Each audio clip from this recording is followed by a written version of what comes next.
muž drží si odstup. Je druhým mužom v štáte, hneď po veliteľovi. Slovenská televízia uvádza dokumentárny film Molotov. Muž za Stalinom. Moskva. Výročie 1. mája. Deň ako každý iný. Podobný všetkým ostatným.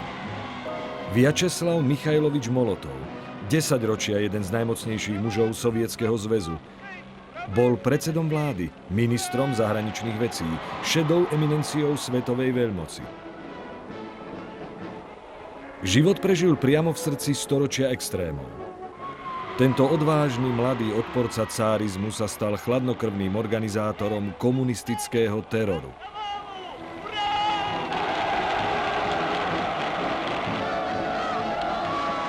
Hoci od samého počiatku bojoval v októbrovej revolúcii, neskôr sa zmenil na kata svojich spolubojovníkov.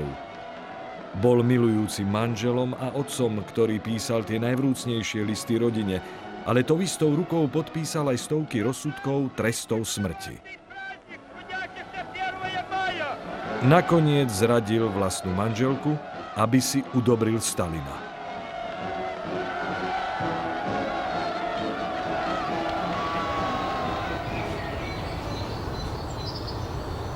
Žukovka, chatová oblasť blízko Moskvy. Pokojné a čarovné miesto, kde sa zastavil čas. Tu strávil Vjačeslav Michajlovič Molotov posledné roky života. Nenápadný muž, plný tajomstiev, na ktorého sa už dávno zabudlo, ale ktorého meno sa z podivných dôvodov dodnes objavuje na verejnosti, vždy keď niekto hodí benzínovú zápalnú fľašu, tzv. Molotovov koktejl. Predstavme si, že týmito cestičkami chodil každý deň.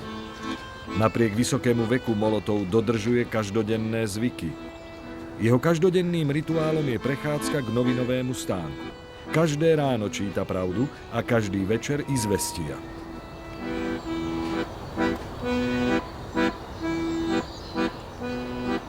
Jeho posledná dača sa zrejme podobala ostatným domom v osade. Budova bola možno viac luxusná, majetok honosnejší. No nič nepripomína niekdajšiu dôležitosť Molotova, teraz už iba ducha Stalinovej éry.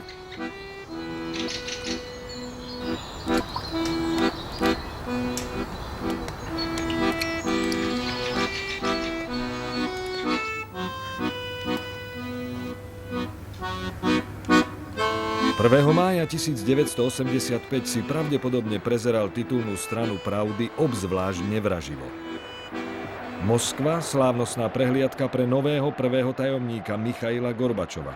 Ako vždy zneli ovácie, ale mnoho vecí sa zmenilo. Nové doktríny nesú názov perestrojka a glasnosť, transparentnosť a obnova spoločnosti. Betónová podlaha, na ktorej stála stará garda, sa otriasa. Tento Gorbačov privádza Molotovova do zúrivosti. Jeho život mu na to poskytuje dostatočne dobré dôvody. Stál za Stalinom skoro 40 rokov, bol pri ňom po celý čas, plece pri pleci. Pri večernom čítaní mu izvestia opäť prináša domov Gorbačova. Tú istú fotografiu ako v Pravde, tú istú kópiu a rovnakú mrzutosť ako ráno.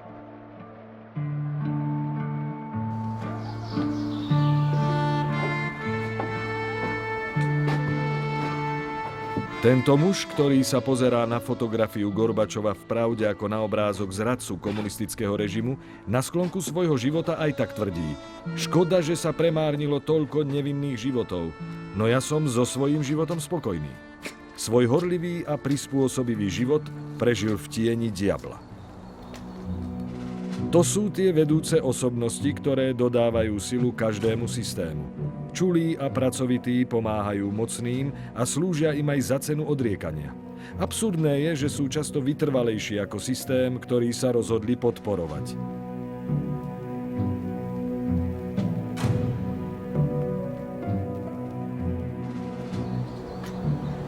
Gorbačov otvoril účtovnú knihu preliatej krvi v dejinách Sovietov. No starý muž je stále v zajatí idyly dače, ako by bol v duchu stále na ceste k Džugašvilimu, teda k Stalinovi, čiže železnému mužovi. Aj on mal svoj pseudonym. Molotov, čo znamená kladivo, či pevný ako oceľ.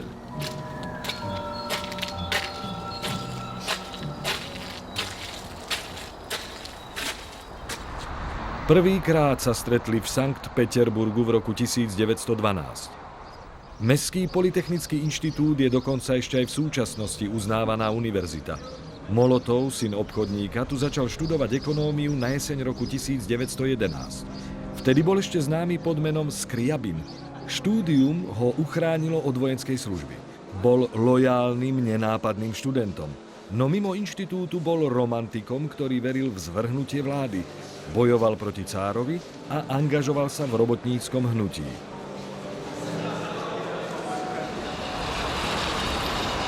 Namiesto štúdia uprednostnil prácu redaktora v Pravde, v novinách malej bolševickej strany v podzemí. Noviny vznikli v Sankt Peterburgu v apríli roku 1912. Lenin, vodca bolševikov, do nich prispieval článkami z exilu vo Švédsku. Skriabin ho často rozčuľoval. Lenin bol nešťastný, ako neúctivo tento vtipkár upravoval alebo odmietal jeho text a ako slabo bol platený. Skriabin sa obhajoval. O všetko musím rozhodovať sám. Vodca strany prišiel do Petrohradu na jar roku 1912, aby noviny premenil na silný opozičný časopis a Skriabin tak konečne stretol človeka, ktorý ho už nejaký čas fascinoval. Vtedy ho volali Kaukazský Lenin. Pravda sa stala aj miestom jeho dôležitého stretnutia so Stalinom.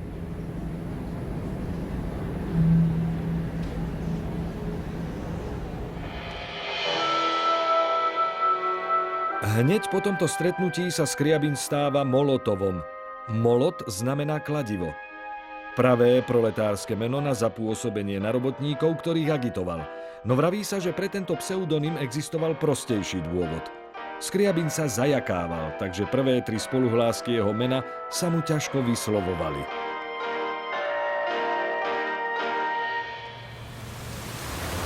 V apríli 1917 sa Lenin vrátil z exilu. Robotnícke povstanie vo februári ukončilo cársku vládu. Moci sa chopila dočasná vláda. Stalin a Molotov sedeli vedľa Lenina do neskorej noci. Báli sa výjsť von. Vojaci starej cárskej armády boli všade. Lenin sa bál, že ho zatknú. No keď opustil železničnú stanicu, sám bol prekvapený, ako vrelo ho vojaci prijali. Pamätná doska nám pripomína jeho príchod. Stojí na obrnenom aute, gratuluje vojakom k zvrhnutiu cára a na prekvapenie Stalina a Molotova vyzýva na zvrhnutie buržoáznej vlády. Je kapitalistická, neschopná a nerobí nič pre ukončenie svetovej vojny.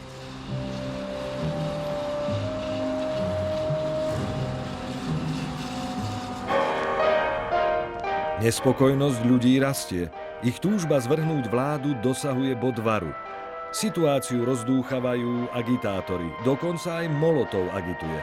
V jeho hlave znie volanie Lenina: náš cieľ je deštrukcia. Postrieľajte tie pijavice, obeste ich. Molotov prijal túto výzvu za svoju a počas života podpísal tisícky trestov smrti.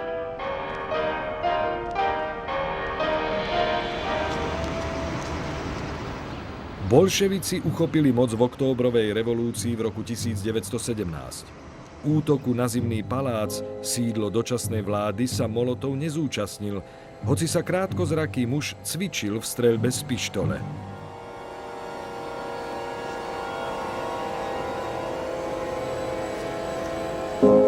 Buržoáznu vládu zatýkali v jedálni.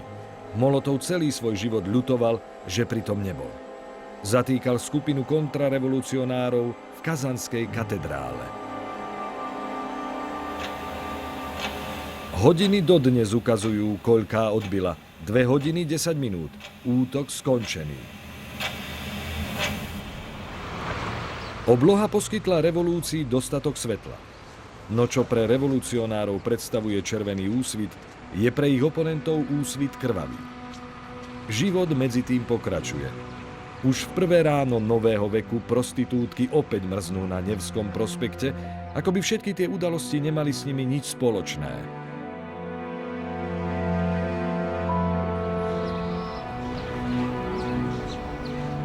Bývalá dievčenská škola pre dcéry vysokopostavených, Smolný, sa stáva centrom revolučných operácií. Počas prvých dní po útoku na Zimný palác vedenie okolo Lenina vôbec neopúšťa budovu, ako by nechceli vysnívanú utópiu vystaviť realite. Molotov v memoároch napísal: Snažili sme sa predstaviť si náš skvelý nový život v tejto bezpečnej a chránenej budove. S touto poznámkou súvisí Leninova otázka: ako môžete robiť revolúciu, keď nebudete strieľať ľudí? To bola cesta, ktorú začal Lenin. Revolúcia bola štátny prevrat aj predčasný pôrod. Organizované násilie bolo nevyhnutné. Stalin to celé doviedol k dokonalosti. Smolný. Miesto uväznených snov a krívd nepokojného sveta. Zatvorené dvere akoby naznačovali skorý príchod uzatvoreného systému.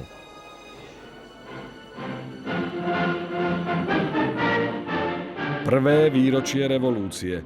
Hneď prvý rok priniesol jej semená hroziacich protikladov. Núdza je neoddeliteľnou súčasťou entuziazmu.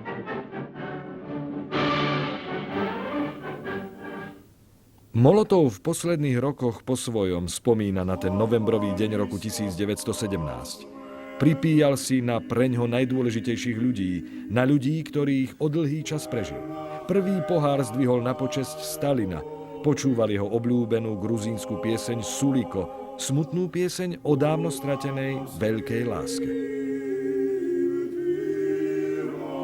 Druhý pohár na počesť Lenina a potom zbožné ticho. Takto sa smúti za pamätnými časmi.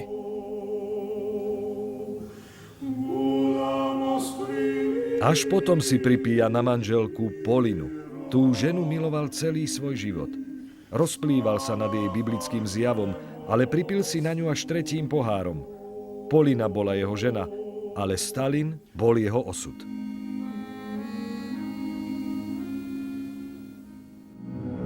V decembri 1930 sa Molotov stáva predsedom vlády. Chvíľu predtým pochválil ľudí v Pravde pri príležitosti Stalinových 50. narodenín za to, že sa nechajú viesť géniom. A génius sa mu poďakoval. Molotov mal tú najdôležitejšiu pozíciu hneď po Stalinovi, vodcovi strany. Takto sa človek stane druhým mužom vo vedení a ten odteraz vodcu nasleduje v jeho kancelárii ako tieň. Muž za Stalinom teraz často spomína opakujúci sa sen. Stratil som sa a dlho som sa okolo seba obzeral, no nemohol som nájsť cestu. A potom som stretol jeho. On, Stalin, bol vždy tam. Aj pre Molotovovú manželku, Polinu, rodenú žemčužinu, čo znamená perla. Polina pochádzala z chudobnej židovskej rodiny. Molotov ju stretol v roku 1921 na konferencii žien. Polina sa stala ľudovou komisárkou pre spracovanie rýb. Predtým bola riaditeľkou továrne na parfumy. Môj manžel pracuje s dušami, ja s tvárami. Svoj prvý parfumový výtvor predstavila Stalinovi. Jeho poznámka "vonia to dobre" jej urobila radosť. Nazvala ho Červená Moskva. Na vrchole moci v 30. rokoch Stalin hovoril: programom našej strany je dotknúť sa nebies. Na nebo, ktorému dominovala jasná červená hviezda. Samotným zmyslom hviezdy je, aby na ňu ľudia upierali zrak. A presne to budú robiť milióny z nich. Je červená ako ranný úsvit. No tá farba je oveľa veľavravnejšia, ako si milióny ľudí veľmi dlhý čas boli ochotní priznať. Je červená rovnako ako krv.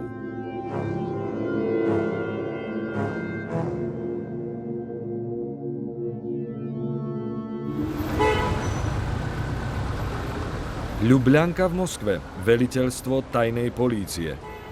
V 30. rokoch bola Molotovova kancelária zaplavená príkazmi na popravu. Fanatické hľadanie triedneho nepriateľa či nepriateľa ľudu otrávilo krajinu. Strana je v zovretí šialenej inkvizície. Rozsiahle zoznamy popráv sa začínali vetou: oprávnenie všetkým udeliť najvyšší trest. To znamenalo smrť zastrelením. A po krátkom postupe sa tieto zoznamy, a boli ich stovky, končili podpismi schválené Stalin, Molotov. Trest smrti schvaľovali aj pre manželky priateľov.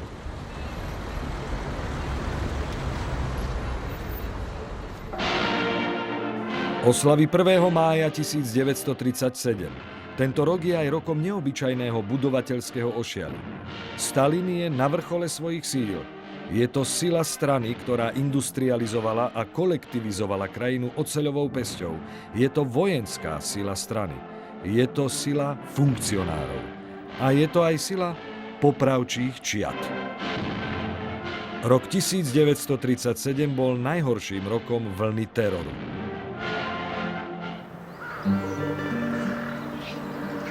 Miesto popráv Butovo, ležiace nedaleko Moskvy. Jedna z najhorších kalvárií komunistických čistiek. Molotov o roku 1937 povedal: možno padlo príliš veľa hlav. Zaváhania v strane, počet obyvateľstva klesal. Všetko bolo v Stalinových rukách, rovnako ako v mojich.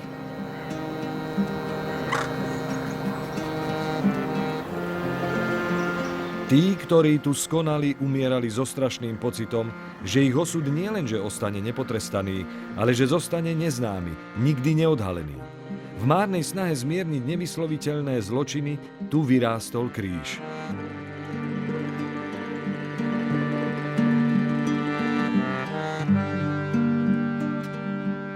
Molotov Stalinovi povedal: ľudia nemôžu pochopiť všetko, ale naši ľudia chápu to najdôležitejšie. Vás, Josif Vysarionovič, oni vás chápu, žijú pre vás. A mŕtvi? Len v samotnom roku 1937 museli 4 milióny ľudí pochopiť, že majú byť popravení.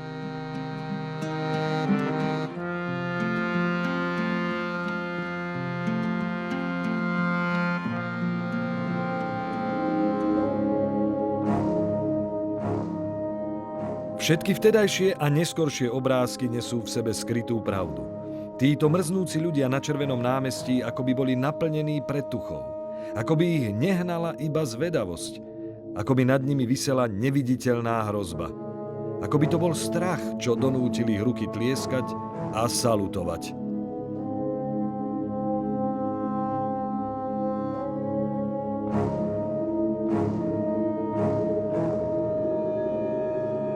Do večera sa ťahajúce demonštrácie nútia ľudí schvaľovať teror. Jeden z nápisov hlása heslo, ktoré sa môže stať ich záhubou. Rozsudok súdov je rozsudok ľudu. Transparenty nám pripomínajú lode stratené na mori, ako by ich osud bol spečatený vo chvíli, keď sa rozhodnú nasledovať nesprávnu hviezdu.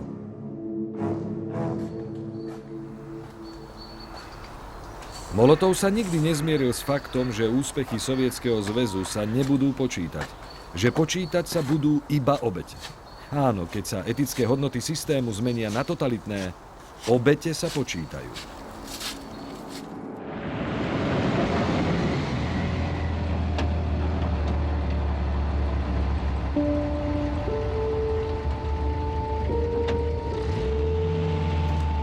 V máji 1939 sa predseda vlády Molotov stal aj ministrom zahraničných vecí. Jeho predchodca Litvinov bol Žid.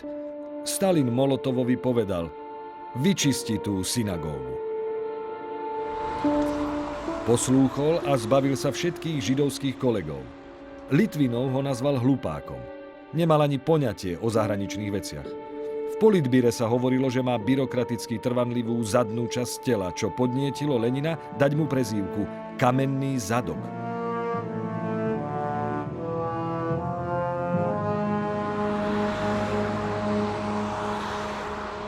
Nemecká orlica a sovietská hviezda.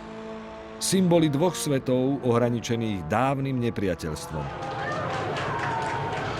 V auguste 1939 pricestoval do Moskvy Hitlerov minister zahraničných vecí Ribbentrop, ktorý predtým pracoval ako nemecký zástupca spoločnosti vyrábajúcej whisky Johnny Walker. Ribbentrop presne vedel, s kým jedná.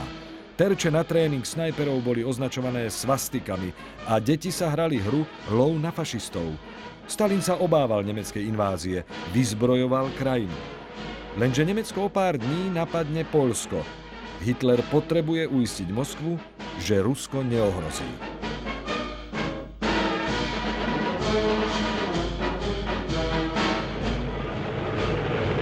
Pakt o neútočení bude držať Rusko v šachu a o mier sa podelia tak, že si rozdelia Poľsko. Aplaus pre nepochopiteľné. V zmysle podpísanej dohody o neútočení Molotov 31. augusta 1939 vysvetľuje, ako sa z pomsty chtivého nepriateľa stáva spojenec. Dohoda o neútočení naznačuje zmeny vo vývoji v Európe. Zmeny smerujúce k zlepšeniu vzťahov medzi najväčšími veľmocami v Európe. Táto dohoda nám ponúka nielen možnosť odvrátenia nebezpečenstva vojny s Nemeckom, ale zároveň aj zužuje priestor pre vojenský konflikt v Európe. A v tomto zmysle podporuje všeobecný mier.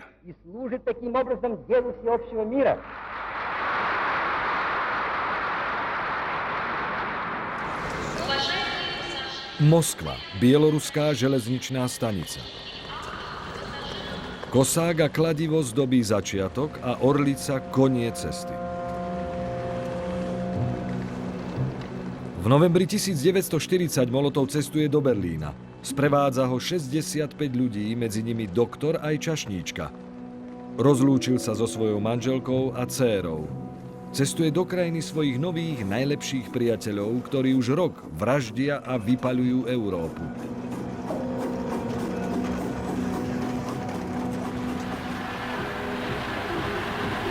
Hitlera, ktorý v bleskovej vojne pokoril Francúzsko a provokatívne vstúpil do Paríža, aj doma triumfálne víta bezmyšlienkovite plesajúci dav lemujúci ulice. Molotov, ktorý v telegrame nazval výpravu dômyselnou, sa tiež nechá ovládnuť fatálnym entuziazmom.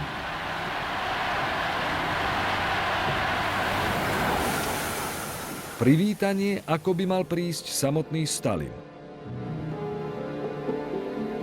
Molotovov príchod na stanicu Anhalter v Berlíne.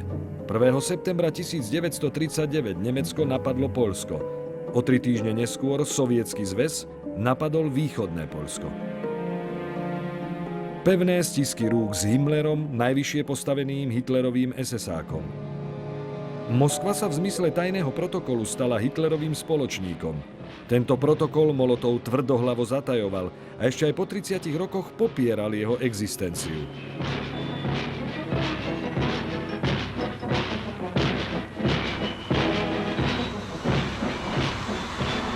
Počas 48-hodinového pobytu v Nemecku býval Molotov na zámku Bellevue. Pre každý prípad si dal pod vanku špištoľ. Našla ju upratovačka. Po rozhovoroch s Ribbentropom a Göringom odišiel do novej ríšskej kancelárie.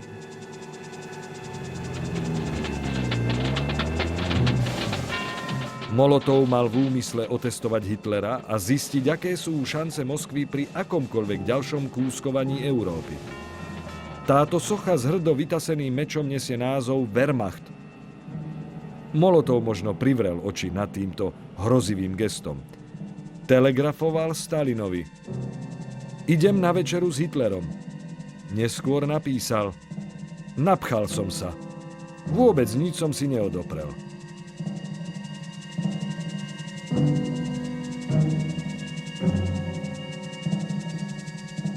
O svojich rozhovoroch informoval Molotov Stalina. Hitler bol namyslený, šikovný, ale tiež úzkoprsý. Z Berlína sa vrátil s prázdnymi rukami. Platí naša dohoda z roku 1939 stále na 100%? Pýtal sa Hitlera. No odpoveď nedostal. Budeme lojálni partneri, ubezpečoval Stalina. Molotov nazval nacistickú vládu ideologickým systémom, ktorý sa dá prijať alebo odmietnúť, presne ako hociaký iný systém. No je zločinné chcieť zničiť ideológiu vojensky. 1. máj 1941. Výročný deň spomienky na Veľký boj. Stalin a Molotov na tribúne pri tradičnej vojenskej prehliadke. Na oslavu si pozvali aj hostí. Vysoko postavení nemeckí dôstojníci cestou na čestnú tribúnu. Armádny generál Timošenko zdraví dôstojníkov, ktorí o pár týždňov dostanú rozkaz zaútočiť na Moskvu. V tom je bláznovstvo tejto situácie. Bezradnosť tvárou v tvár zábudlivosti. História nám tu ukazuje svoj vrtoch. Za noc na nás uvalí hrozný osud v dôsledku toho, že sme nevedeli všetko o predchádzajúcom dni a nedovolí nám vrátiť sa späť.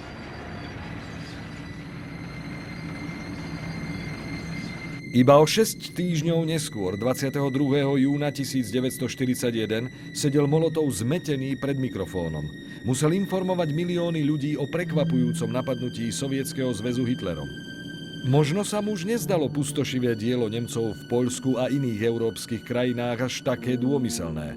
Čo skoro bude aj sovietská vlast zničená a spustošená podobne ako ďalšie.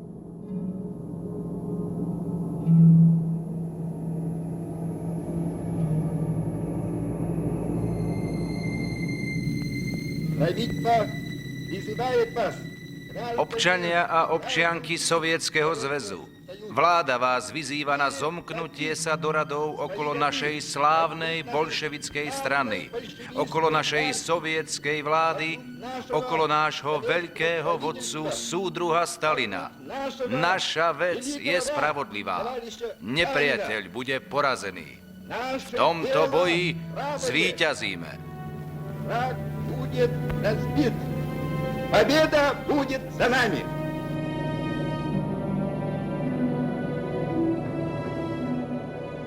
Moskva sa v to ráno zobudila do zmeneného sveta. Budú to najtrpkejšie, najkrvavejšie časy v ruskej histórii. V 1939 musel Molotov vysvetľovať ruským ľuďom, prečo sa Nemecko z ničoho nič stalo ich priateľom. A teraz musí objasniť, že tento priateľ bol vlastne vždy ich veľkým nepriateľom. A v tejto vojne prídu o život milióny ľudí.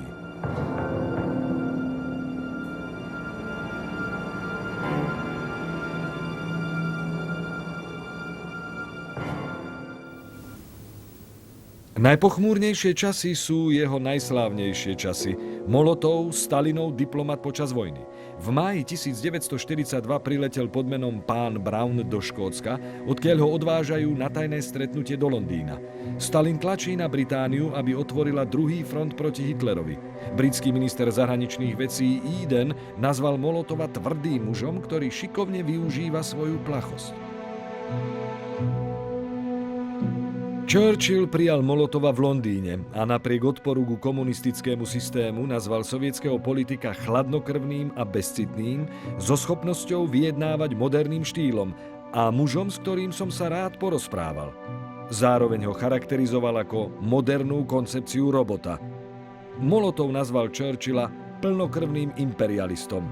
Býval v Churchillovej usadlosti a áno, aj tu našla upratovačka pod jeho vankúšom pištoľ. Z Londýna letel Molotov do Washingtonu. Z letiska išiel priamo do Bieleho domu.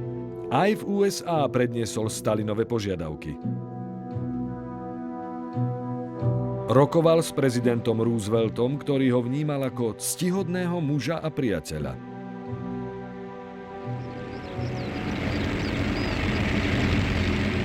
Vojna zúri ďalej a britský predseda vlády Churchill pristáva v Moskve.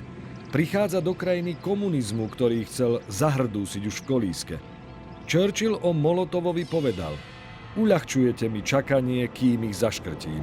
Nemám veľkú mienku o vašom systéme, ale dobrému rozhovoru s vami sa brániť nebudem.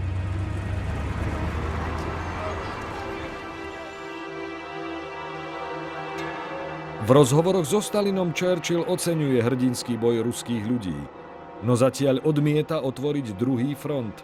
Aby to zahovoril, vychvaľuje prepich Kremľa.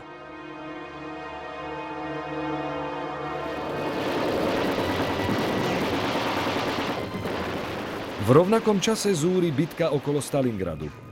Bol to Molotovov nápad premenovať cárske mesto na 50. narodeniny Stalina v roku 1929. Mesto sa stáva bodom obratu druhej svetovej vojny.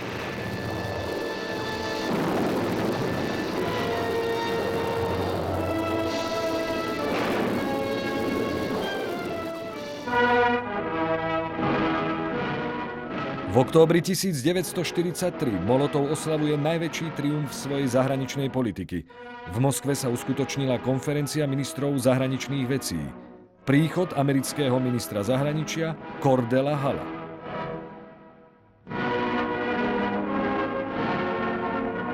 Príchod britského ministra zahraničných vecí Anthonyho Edena.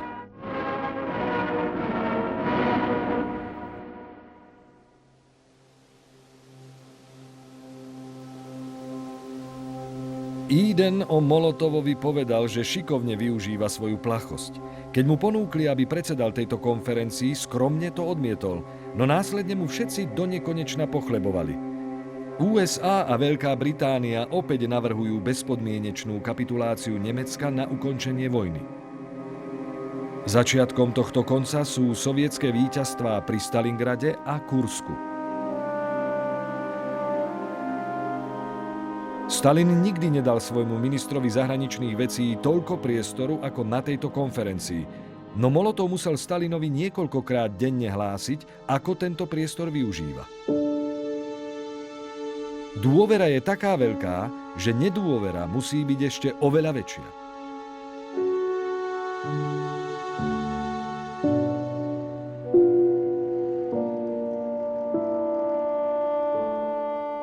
Novembra 1943 oslobodzujú Kyjev, tesne pred výročím októbrovej revolúcie. Pri tejto príležitosti Molotov usporiada oslavy víťazstva v Moskve, najokázalejšie počas tejto vojny. Celý diplomatický zbor sa topí v záplave alkoholu. Vojna a jej absolútne odlišné svety.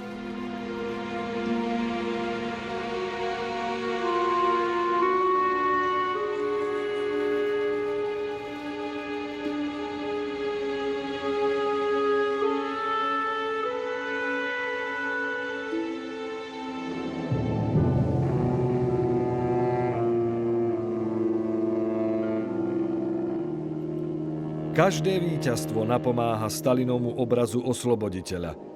Obrazy tiež ukazujú Molotova, majestátneho a dôležitého.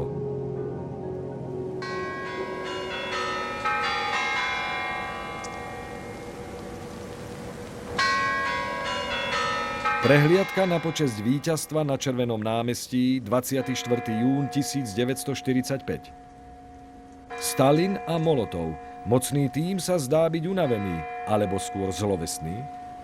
Na krátky moment zasiahnutý pravdou, ktorá sa naplní v každom impériu. Včerajšie víťazstvo sa zmení na zajtrajší pád a skazu.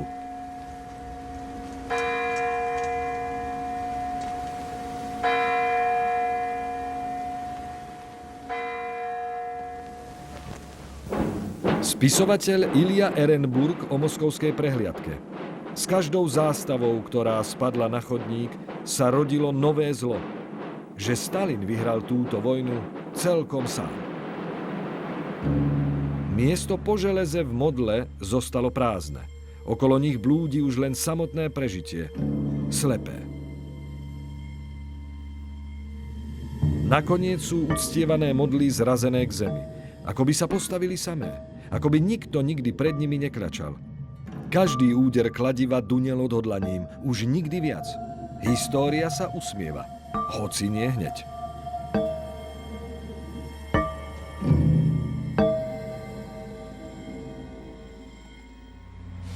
Počas postupimskej konferencie v 1945 si Molotov odskočil do Berlína, posadnutý spomienkami na obhliadku mesta.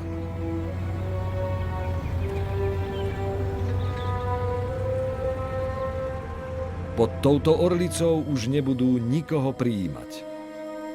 Jediným obyvateľom tohto miesta je prach.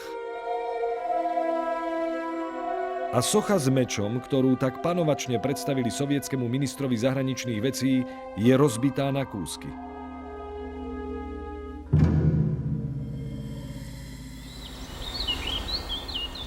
Neuvedomoval som si, aká bola príroda okolo mňa, ktorá je iste krásna, keď má dostatok času na rozkvitnutie, napísal Molotov manželke Poline. Pochop to, naše oči sa upriamili na veľký obraz.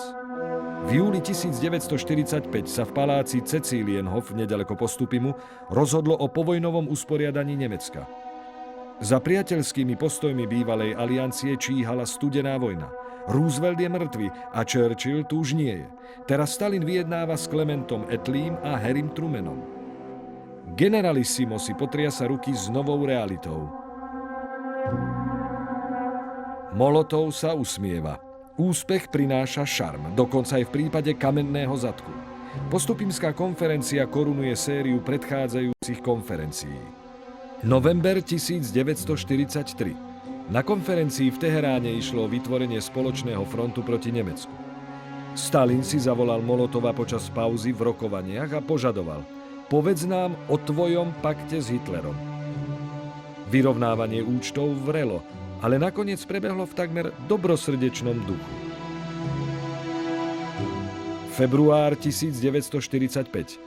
Na konferencii v Jalte Stalin dal Churchillovi a Rooseveltovi jasne najavo, že prišiel čas rokovať o teritoriálnych záujmoch Moskvy. Molotov sa už pozerá na hodinky. Palác Cecilienhof. Stalinov odkaz. Kvetinový záhon v tvare červenej hviezdy.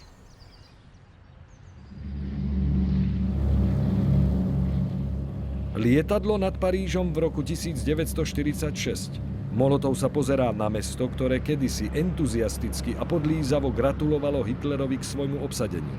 O tom sa už viac nehovorí. Politika je rýchly biznis, zmetok prispôsobivých ľudí a názorov.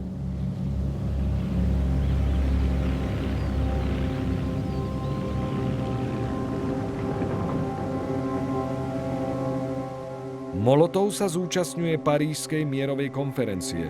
Rokuje sa o bývalých satelitných štátoch Nemecka, ako boli Rumunsko a Bulharsko.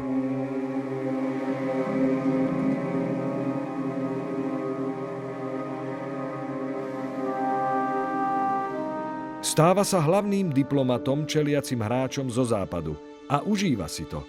Poline napísal: tu som v centre diania. Podľa slov britského ministra zahraničných vecí Bevina zostáva navonok rezervovaný, tichý a nevyspytateľný.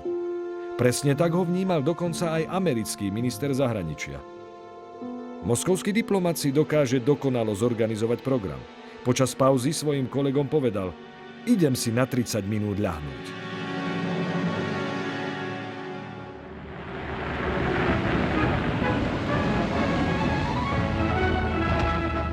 14. júla, v deň francúzskeho národného sviatku, je Molotov hosťom na tradičnej víťaznej prehliadke. Opustil ju však predčasne. Ako predstaviteľ najväčšej vojenskej sily proti Hitlerovi sa necítil náležite docenený. Stalin potvrdí, že sa správal úplne správne. Prestíž Sovietskeho zväzu treba udržiavať vo veciach veľkých aj malých. V liste Poline Molotov píše: zažil som niečo, o čom som okamžite referoval domov a našťastie sa zdá, že som reagoval správne.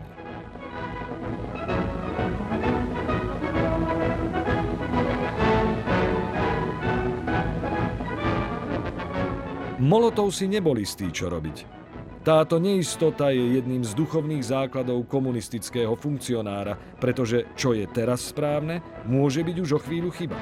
Stále zostával otrokom, hoci bol druhým mužom v krajine.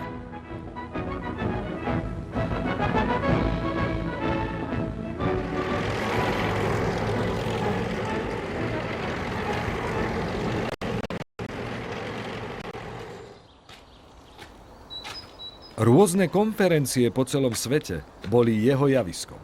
Ak sa o Rusko-Medveďovi hovorilo so strachom a s rešpektom, bola to jeho práca. A jeho práca preňho znamenala hrdosť a potešenie.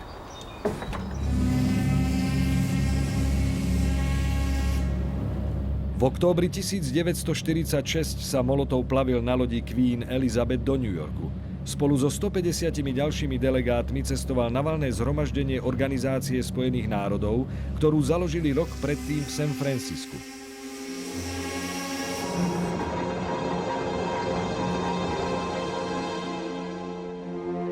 Privítanie v New Yorku. Prichádzajú Rusi, je tradičný varovný výkrik Američanov. No keď je to len jeden z nich, môžete aj zatlieskať.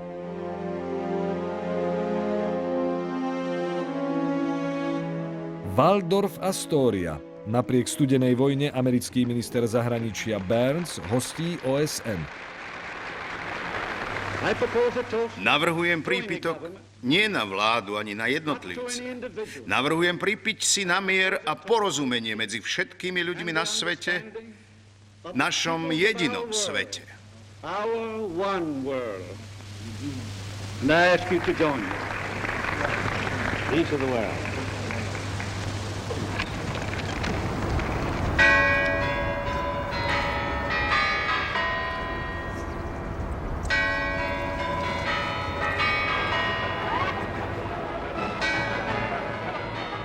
Jediný svet? Takú ponuku triedny bojovník nemôže prijať. Nie, keď socialistický svet nie je v ponuke. Tento spev možno čoskoro prerastie v ticho, lenže oni to nevedia. Tento tanec je tancom nešťastia, lenže oni to nevidia. Tak ako Molotov netuší nič o nešťastí, ktoré ho postihne. Stalin pripravuje novú vlnu čistiek. Rok 1947, 30. výročie októbrovej revolúcie. Molotov sleduje prehliadku. Je zrejmé, aký je hrdý, že tentoraz zastupuje Stalina.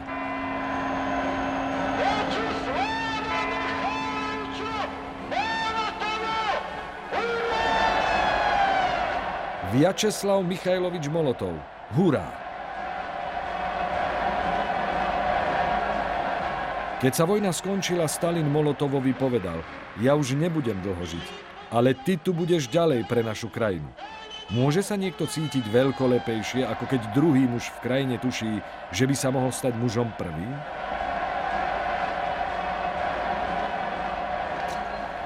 Obzerať sa späť do minulosti má zmysel len vtedy, ak sa dokážeme pozrieť na popol našich rokov bez strachu. Molotov zradí Polinu. Obetuje svoju veľkú lásku k nej pre väčšiu lásku k Stalinovi. No nakoniec pripustí, že jeho úbohá zrada bola v záujme dobrej veci.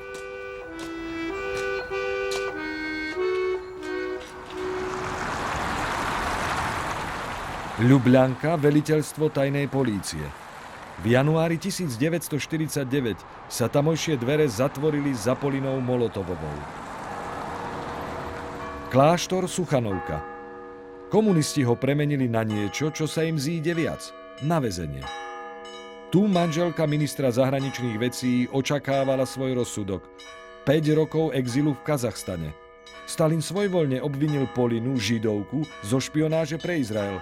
A Stalin považuje Izrael za nový vazalský štát USA, za nepriateľa.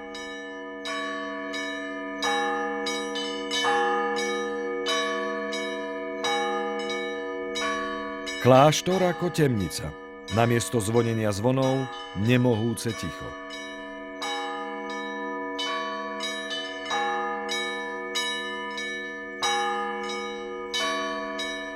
Molotov stuhne, keď jeho ženu v politbíre ponižujú. No zvrátenosť disciplíny vyhráva. Stalin žiada hlasovať. Nič mu nie je sveté. Teraz každý z nich musí verejne prejaviť, že je poslušný lokaj. Molotov sa zdržal. To nie je odvaha, to je zbabelosť. Nasledujúci deň píše Stalinovi: súhlasím, bolo to politické zlyhanie. Neskôr poznamená: triasli sa mi kolená. Pre svoju manželku neurobil nič. No a jeho mlčanie prišlo neskoro. V roku 1949 ho uvoľnili z postu ministra zahraničných vecí.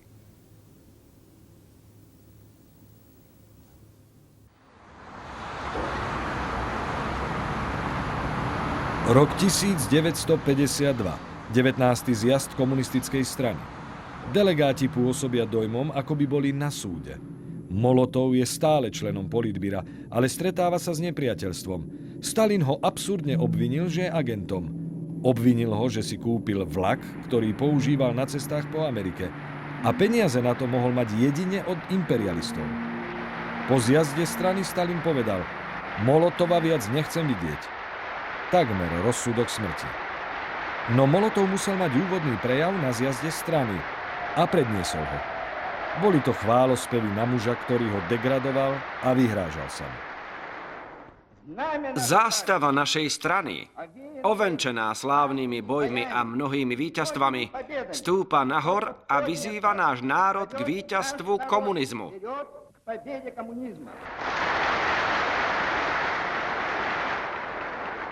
Nech žije a slávi úspechy náš milovaný veľký Stalin. No 5. marca 1953 Stalin zomiera. Molotov neskôr priznal. Bolo evidentné, že Stalin chcel môj koniec. V deň, keď je Stalin umiestnený do mauzólea, má Molotov narodeniny. Jeho jediné prianie bolo: vráťte mi moju Polinu. Prepustili ju.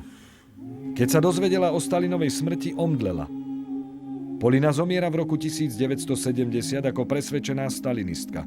V jej pozostalosti sa našla poznámka: tieto roky odlúčenia trvajú večnosť. Myšlienka na teba je jediná vec, ktorá ma drží pri živote. Je adresovaná Molotovovi, Stalinovi. Tento trojuholník skrýva tajomstvá. Možno bolo pre Polinu ľahšie akceptovať svoju údajnú vinu ako skutočnú vinu tých dvoch mužov. Priznať ich vinu by zničilo ideál. A možno všetko vedela, všetko nenávidela a napriek všetkému bola schopná kvôli systému trpieť. Každý, kto trpel pod týmto systémom v Berlíne či v Budapešti, reagoval odlišne. Každý úder kladiva zahrmí, už nikdy viac. No tanky systému sú silnejšie. Po Stalinovej smrti sa Molotov na 3 roky znova stáva ministrom zahraničných vecí. Vyjednával s Adenauerom o posledných nemeckých vojnových zajacoch. V máji 1955 prichádza k rozhodujúcemu konfliktu. Molotov je proti plánom zmieriť sa s Jugosláviou. Nechce navštíviť Tita. Chruščov mu vytýka: v 39. ti nevadilo hovoriť s Ribbentropom. 20. zjazd komunistickej strany Sovietskeho zväzu v roku 1956 znamenal zúčtovanie so Stalinom. Molotov, muž za Stalinom, sa musel cítiť, ako by bol tiež na rade. Pod tlakom všeobecnej mienky nemohol poprieť svoju spolúčasť na terore. Nemôžem poprieť svoju politickú zodpovednosť, ale nebol som o nič viac zodpovedný ako hociktorý iný člen politbyra. Ako by bol jeden z mnohých, nie druhý muž v štáte.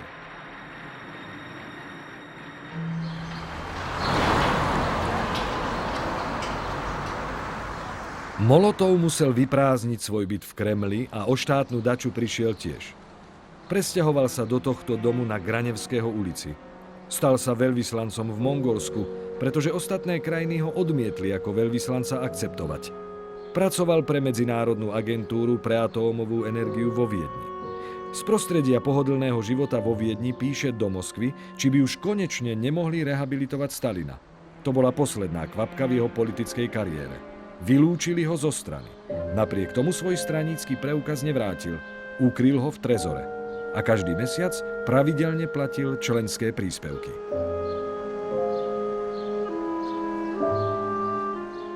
Žiadnu pamätnú tabuľu na tomto dome nemá. V roku 1985 si Molotov prečítal v Pravde: sovietská kultúra je niečo viac než len Stalinové organy a Molotovové koktejly. Preňho je to iba žargón glasnosti. Prezývka vznikla počas rusko-fínskej vojny v rokoch 1939 až 40 a postupne ho čoraz viac zlostila. Vysvetľoval, že Sovieti nemajú v pláne hádzať ľuďom bomby, ale potraviny. Fíni nazvali bombami molotovové košíky s chlebom a vynašli aj nápoj, ktorý bol v košíku s chlebom. Fľašky s benzínom, ktoré nazvali Molotovov koktejl. Pravda mu zostáva trňom v oku. Znova ten Gorbačov. Správy hovoria o 40. výročí víťazstva nad Hitlerovým Nemeckom a jeho nepozvali. Prehliadka 9. mája 1985 sa uskutočnila bez neho.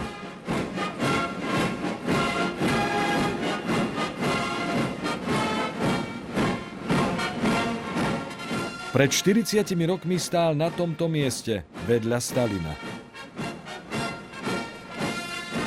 Vtedajší pochodujúci počuli Molotovov hlas z rádia 22. júna 1941.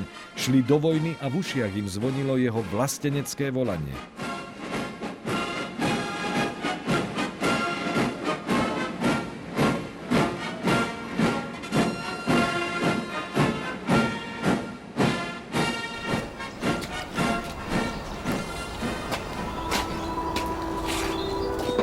V novembri 1986 Molotov zomrel. Na výročie revolúcie, vo veku 96 rokov. Stalo sa neočakávané. Vystrojili mu štátny pohreb. Malý. Zlatá hviezda hrdinu Sovietskeho zväzu leží na poduške číslo 79. Izvestia o tom uverejní krátku správu. Ale Pravda si na svojho zakladateľa ani nespomenie. Novodevičov cintorín v Moskve. Mystické miesto. Spoločne tu spočívajú priatelia s nepriateľmi, mocní a slabí, vrahovia a ich obete, básnici a ich hanobitelia. Vjačeslav Michajlovič Molotov spočíva pri svojej žene Poline.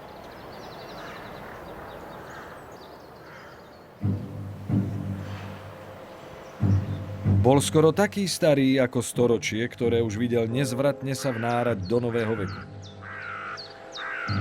Keby mohol zažiť svet, ktorý prišiel po ňom a pozrieť sa na vývoj vecí, ktoré ovplyvnili jeho sny a činy, našiel by ich znehodnotené a zničené v parku Sôch.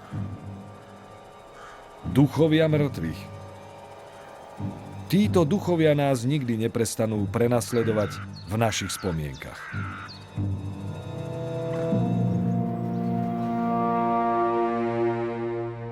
Na slovenskom znení spolupracovali Peter Himič, Miroslav Kolbašský, Jozef Úradník, Peter Cibula, Henrieta Kecerová, Rudolf Kret, Ivan Válek a Dušan Davidov. Slovenské znenie vyrobila Slovenská televízia pre rozhlas a televíziu Slovenska 2011.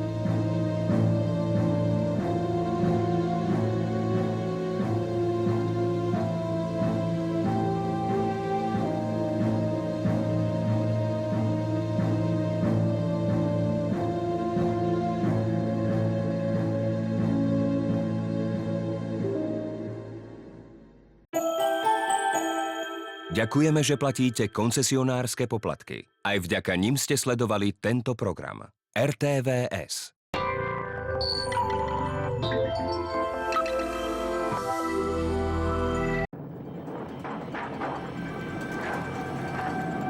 Aké hriechy skrýva zem? Začínate sa celý čas cítiť zle. Začínate vracať krv a aj močiť krv. Výbuch môže nastať v nečakanej chvíli a výsledkom je smrť. Sledujte v dokumente Pekelní baníci z Potosy. V útorok večer na Dvojke.